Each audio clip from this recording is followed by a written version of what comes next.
Special একটা মাছের মশলা বানিয়ে আমি বাসায় মাছের ঝোলটা রান্না করি। খেতে এত বেশি টেস্টি হয় কি বলবো।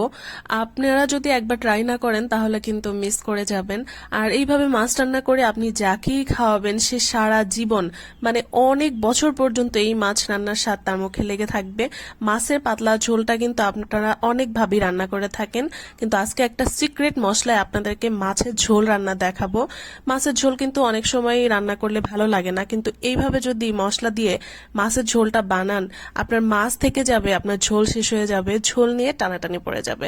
চলুন আপনাদের সাথে রেসিপিটা আজকে শেয়ার করি। যেহেতু স্পেশাল ভাবে মাছের ঝোল রান্না করব, তাহলে তো স্পেশাল মশলাটা তৈরি করতে হয়। প্রথমেই নিয়ে নিয়েছিলাম গোটা ধনিয়া, জিরা, শুকনা লঙ্কা। শুকনা লঙ্কাটা আপনারা আপনাদের ঝালের টেস্ট অনুযায়ী দিবেন।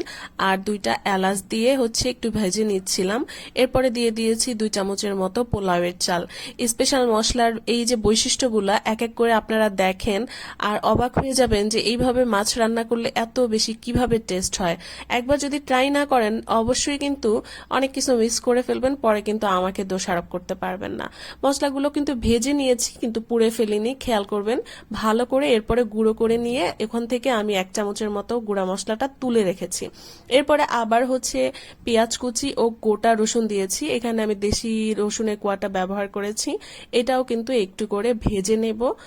পুড়ে ফেলা যাবে না কোনো মশলাই বা পেঁয়াজ যেটাই হোক, কোনোটাই কিন্তু পুড়ে ফেলা যাবে না। জাস্ট লো আঁচে রেখে আপনাকে ভেজে নিতে হবে। এরপরে এই যে পেঁয়াজ আর রসুন, এটাকেও আমি একটু ম্যাশ করে নিচ্ছি। এইভাবে মাছের ঝোলটা বানান আর আমাকে দেখবেন যে আপনারা কত বেশি ধন্যবাদ দেন। আর আপনি যাকে খাওয়াবেন সে তো প্রশংসা না করেই পাবে, মানে উপায় থাকবে না তার কাছে যে এটা কি বানিয়েছেন। আচ্ছা, আমি এখানে রুই মাছের পিস নিয়ে নিলাম। আপনারা চাইলে এই মাছের ঝোলটা যে কোনো বড় মাছ দিয়ে করতে পারেন।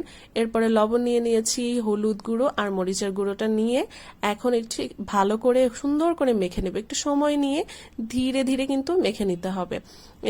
মাখানো হয়ে গেলে এই মাছগুলোকে আমি 5 মিনিটের জন্য কিন্তু ম্যারিনেট করতে রেখে দেব। কিন্তু একটা কমন অভিযোগ থাকে যে মাছের ঝোল রান্না করলে একই সেম ক্যাটাগরির হয়ে যায় আর খেতে একটুও ভালো লাগে না। একঘেয়েমি মাছের ঝোল আর কতই বা খাবেন। তাছাড়া এই গরমে কিন্তু মাছের ঝোলটা অনেক উপকারী। যেমন অনেক ঝাঁঝালো পোড়ানো তরকারির চেয়ে ঝোল জাতীয় খাবারগুলা, মানে পাতলা খাবারগুলা কিন্তু শরীরের জন্য অনেক আরাম দেয়। মাছগুলো কিন্তু আমার ম্যারিনেট করা হয়ে গিয়েছে।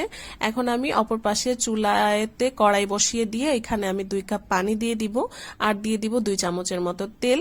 তেল আর পানিটা 1-1.5 মিনিট একটু ফুটিয়ে নিব। যখনই ফুটে আসবে পানি, তখনই ম্যারিনেট করা মাছগুলো আমি এক এক করে এখানে দিয়ে দিব। যেটা বলছিলাম, মাছের ঝোল রান্না করলে একঘেয়েমি টেস্ট লাগে, ভালো লাগে না। আর কত মাছের ঝোল খাবো, কিন্তু আমি যেটা বলি শোনেন, এইভাবে যদি মাছের ঝোলটা রান্না করেন, আপনারা তো মাছ খেতেই আপনার ইচ্ছে করবে না, আপনি শুধু ঝোল দিয়েই ভাত খেয়ে উঠে চলে যাবেন। এত বেশি মজার হয়। একবার এইভাবে মশলাটা বানিয়ে আপনারা বাসায় ট্রাই করবেন। আশা করছি আপনারা কখনোই নিরাশ হবেন না এবং বারবার আপনার কাছে রিকোয়েস্ট আসবে যে আপনি কবে আবার এইভাবে মাছের ঝোলটা বানাবেন। একবার মাছগুলো কষানো, মানে এখন আমি কোনো কিছু কষায় নিচ্ছি না, হয়ে গেলে মানে অপর পাশটা একটু উলট পালট করে দিয়ে এরপরে ওই যে আমি বানিয়ে রেখেছিলাম আমার সেই স্পেশাল মশলাটা, এটা দিয়ে দিলাম। এই মশলাটা কিন্তু নামানোর 2 থেকে 3 মিনিট আগে দিতে হবে, অনেক আগে দেওয়া যাবে না। তখন দেখবেন এটা থেকে কি একটা সুন্দর স্মেল আসতেছে। দিয়ে দিয়েছি গোটা কিছু কাঁচামরিচ ফ্লেভারের জন্য। ফাইনালি কিন্তু আমার মাছের ঝোল রেডি। দেখেন কালার কালার যেমন দেখতে সুন্দর আর খেতে মাশাআল্লাহ অনেক বেশি মজা, অনেক বেশি মজা। আপনারা প্লিজ একবার ট্রাই করবেন, আমি বলতেছি। এরপর আমাকে কিন্তু জানাবেন কেমন হয়েছে।